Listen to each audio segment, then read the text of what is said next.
This week's Four Questions Journalist Spotlight is brought to you by Leff's Atlanta Media, Atlanta's best journalist database. Subscribe at leffsatlantamedia.com.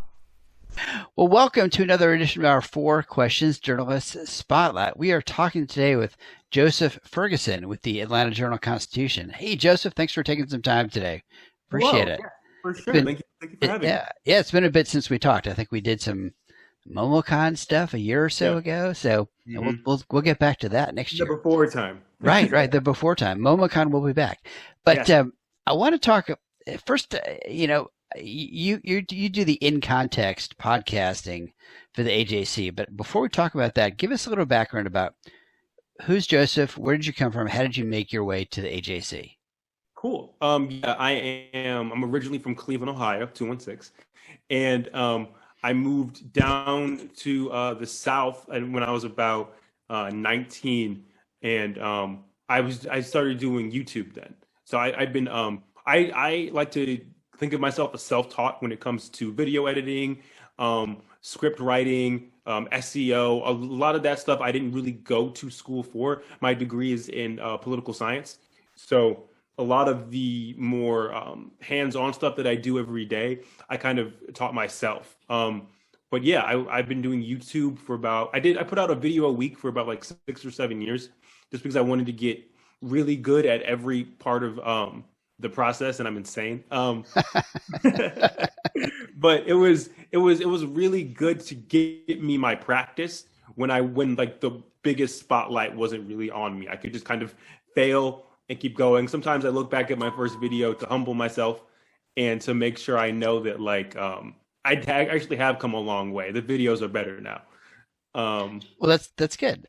So where did you work before you had a job or two before the AJC, right? Yes. Is that correct? Okay. Yes. I worked at the Charlotte Agenda. They were a Charlotte-based kind of like lifestyle blog, but they kind of slowly moved more into more hard news, and they're now the Charlotte division of Axios. Okay. Cool. All right. So tell us so I get this right. What's your title there at the AJC? I'm a social media producer. Okay.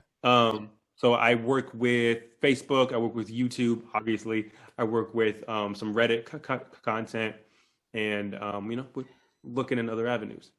Right. So what is and you do a kind of a regular show, a podcast called In Context. So kind of define for us what is In Context. So In Context was kind of made to, I don't want to give you like an elevator pitch, but to put the news in. Yeah, that's fine. So you see a lot of stories every day, and if you keep up with the news, it can kind of feel like you don't know how any of these stories kind of fit together. So In Context was made to kind of give you a baseline of, okay, this is what the context of these stories are, this topic is. So then when you go through the news cycle and you read these things, you have the background information, so it all makes sense together. So what would be a good example of that? Of something, one of those that you've done recently for example? We just did one on Bitcoin, probably about a month or two ago. We did one on Bitcoin because Bitcoin, and I think cryptocurrency in general, is really hot right now. It's the market volatility and all that stuff makes it attractive to people, but it can be a very overwhelming topic if you know nothing about it. Like, how is this money? It's from a computer. It's not backed by a government. Like, what is it? So we kind of gave a breakdown of the history of Bitcoin, why it was made, and then we kind of looked into the future of what could happen. So now if you're on AJC.com or if you're anywhere else reading about Bitcoin, you kind of have the background and the understanding to make sense of anything else you're reading. Yeah, I think Saturday Night Live tried to do a little explainer about that too. Did you see that one? I did. That was pretty good. Well, they had Elon Musk on that day, right? Right. Yeah. Well, and he screwed up because he said something about Dogecoin that night, right? Yeah. And it kind of tanked the stock, as I recall, right? Yeah, I mean, he tweets and the value could go up 20% or down 20%. Yeah. So he's definitely a kingmaker, as it were, in the space. So are you doing these every day, once a week, couple of times a week? What's your frequency with these? So right now we were I think like during the pandemic and prior to the pandemic we were going about once a week. Now we want to do a bit more like longer form videos.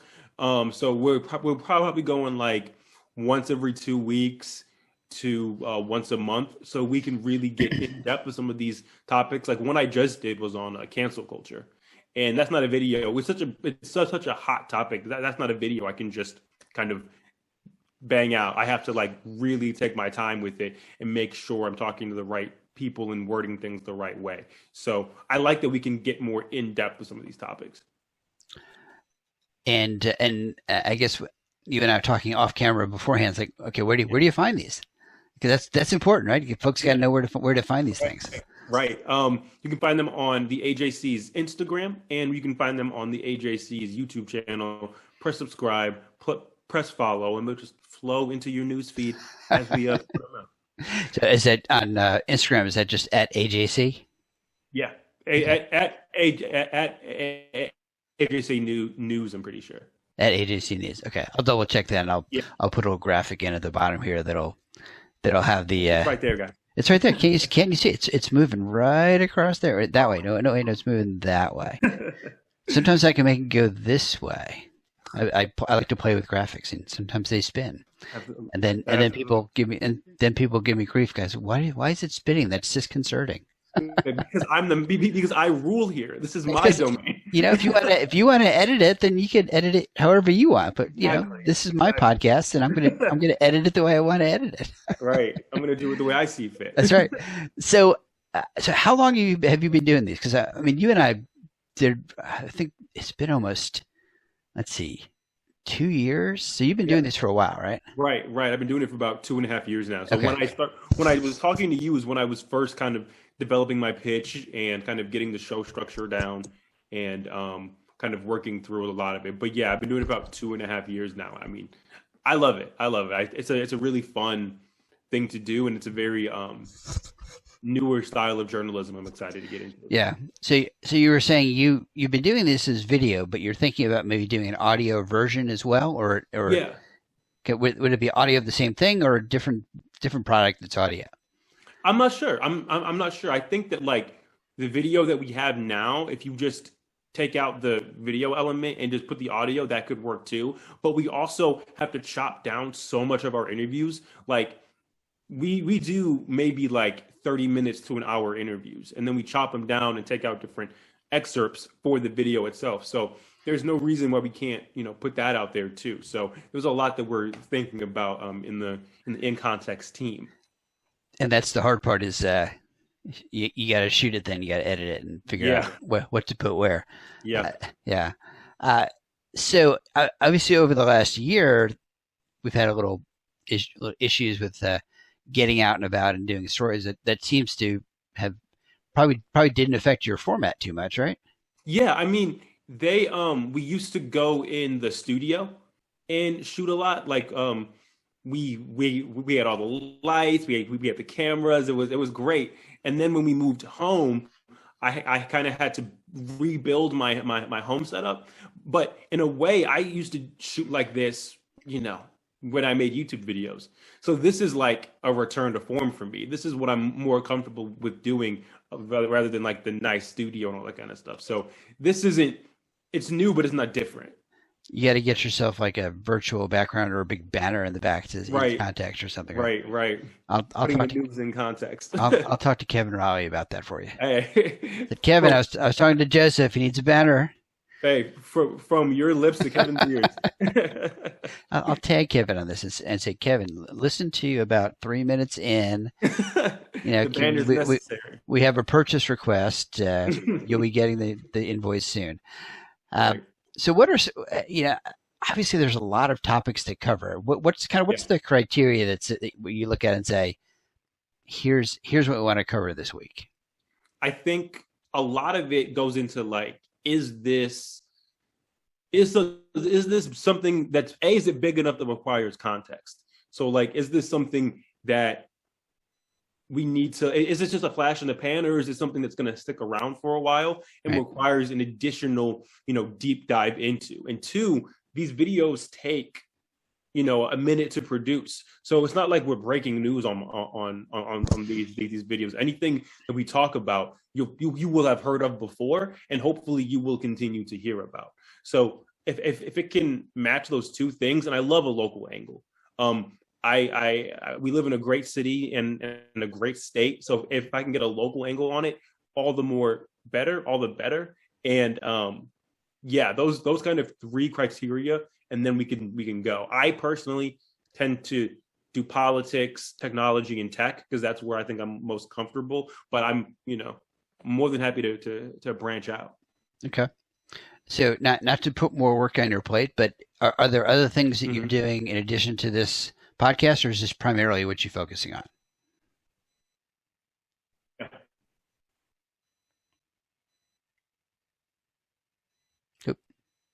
Yeah, I think there's a lot of stuff that we are working on. Some stuff I can't talk about yet, but come on. God. Some stuff just between you and me. Right. Some stuff that's still kind of in like the alpha stages, but obviously we did MomoCon. Yeah. And we want to continue that maybe with some more of the cons in the future. There's obviously the other social things that I do when I curate AMAs or when I'm posting stuff on social or helping out on that aspect of my job. So there are a lot of irons in the fire at the moment. But in context, it's kind of like is my baby. So I'm very it takes up a lot of my brain space. Yeah. No, I'm with you. Oh, yeah. And your production, your design is kind of clean, not incredibly complicated. But you got some good visual elements that you incorporate in there. So video and photography and other imagery and graphics. So I can Tyson Horn for that. Pardon? Shout out to Tyson Horn for that. Okay. Oh yeah, he makes all the videos look nice and slick. I talk into a camera for however long, and I hand him an SD card, and he's like, "Now it's a video." So shout out to Tyson Horn. There you go. It's good. Well, it's good to have. Well, we should shout out. It's not just you. You've got a team behind you doing this. Yeah. So if anybody else other than Tyson that you want to give some credit to for being part of the team. Oh, I mean, Angel Brooks for like making my scripts as clean and as tight as they can be. Like I send them to her and she makes them great. So it was just me for so long because, like I said, I did YouTube for a long time before I got here. That it's nice to have like a specialized team where I go to someone who helps me write and come up with these ideas and kind of go back and forth to massage it, and then someone who is specialized in production and helps me make sure it looks right and the lighting is good and everything like that. Like Tyson and I are always in contact about production stuff, and Angel and I always talk about how we're gonna make it happen. Excellent. Are there some topics you're looking at for the next month or so that you want to tease a little bit? Say, hey, we got this great segment on this coming up. Yeah. So our last video we did cancel culture, and this next one that we have coming out is on radicalization. So it's like, how do people fall into kind of like the radicalized rabbit hole? How do they become extremists? And we're going to be talking to some people from the Anti-Defamation League. We're going to be talking to one of our journalists who that was a fly. We're going to talking to one of our journalists who specialize in that. And I think it's going to be a really good video. I'm someone who always thinks my next video is my best video, but this one is really going to be, I'm really excited for this one. And and then obviously we're going to be at some cons, and stay tuned for some of our mayoral coverage for the race. Okay. Very good. All right. So now comes the hard questions. That was the easy stuff. So the hard question, what's something really cool or fun about Joseph that people might not know about? Something cool or fun? I used to be really into running track, and I used to be really into rock climbing. I think rock climbing is something I'm thinking about getting back into, but that used to be my thing. Okay. All right. I was a young man. When you were young, because you're so old now, right? All right. What's the last book that you've read that you want to admit to? The last book that I read. The last political book I read was Why We're Polarized by Ezra Klein. And I think the last fun book, I was in Barnes and Noble and a children's book just caught my eye. I was like, what? They're still making children's books? I'm not in that stage of my life right now. Right. I was like, this isn't Goodnight Moon. So it was interesting. Where the wild things are. Right. Some of the classics. All right.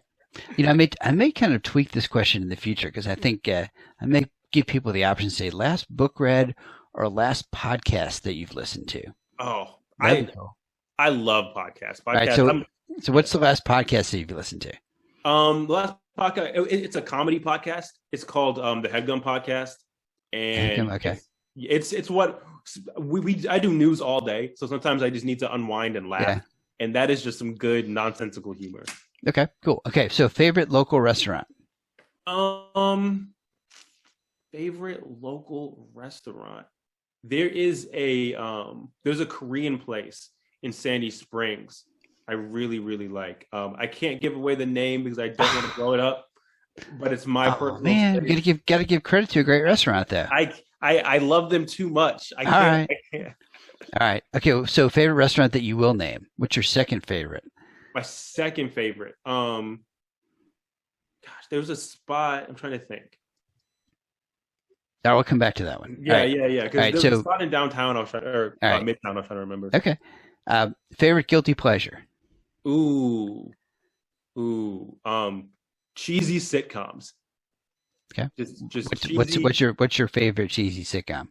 The Good Place. Good Place. Okay, that's a good one. Okay. Yeah. Local getaway, someplace fun to go. There's a Canton Street down in Roswell. Yep. Well, I mean, it feels like some wholesome small town fun. Okay. All right. Favorite non-work hobby. I've been flirting with the idea of building my own computer, build my own PC. So sometimes I'll just look up parts and I'm not an exciting guy, but sometimes I'll just look up parts and game out how much it'll cost. But I don't need it. I don't need it for work. I just want it. So my kid did that last fall. He called me from college and says, "Hey, I think I'm going to build a computer." I was like, "Yeah, okay, yeah." I mean, it was maybe a little bit more expensive than if you'd bought something off the shelf, but he souped it up. Exactly. It's got the best video processor, the best audio, and it's okay. And right. it's a tower. It's not a laptop, so he can add power to it later if he wants to. And there's a certain sense of ownership you have over when you build it with your own hands. You're like, this is mine now. So I've been in the back of my mind, in some Chrome tabs, researching parts. Yeah, that's fun. That's good. Sometimes it's the looking at something and putting in your purchase cart, and then you come back later and think, do I really want this? Exactly. But I don't really want it. But do I need this? Mm-hmm. Right? There's want and there's need, right? Right. Does this fit in my monthly budget, or am I going to have to, eat some ramen for a few days? Can I do this? Ramen's okay. What's wrong with ramen for a month or three, right? You got a cool computer.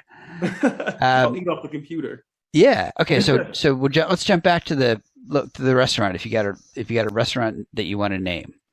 Okay. A restaurant that I want to name. I'm sort of trying to. There was because I live in the in the Sandy Springs area, so I'm trying to think of anything local here. Because there's no restaurants up there. There's not a single. There are a few. But they're indiscriminate. There's one or two. You know what I mean? Yeah. All right, I'll let you off the hook for that one. You're a good man. All right, but if you this is going to take me a week or so to edit. So if over the next few days you decide, this is the one, then I can edit it into the bottom and said, Joseph came back later and decided that this was his favorite restaurant. Awesome. That'd be fun. Let's do it. Awesome. Joseph, thank you. I appreciate you taking some time. Is there anything about what you're doing or anything you got coming up that we haven't talked about that we should mention? We kind of covered kind of generally. Yeah, no, you're really good. No, you're really good at this. Like I think that we covered everything. Awesome. Watch In Context. We post on YouTube. Also follow us on Twitter. We tweet them out there, and normally post like a preview. Instagram, YouTube, all that kind of fun stuff. Click. Yeah, follow. I think that's where I found some of them a week or two back was on Twitter. I think you're pretty good about. You had a lot of it on Twitter. I was able to see it on your feed. So, yeah. All right, awesome. Joseph Ferguson, thank you so much for taking some time today. Thank you for having me. And everyone else, join us next week or probably next week, maybe the week after, probably next week. It's the summer, I might take a week off here and there. Right. But join us for another edition of our 4 Questions Journalist Spotlight.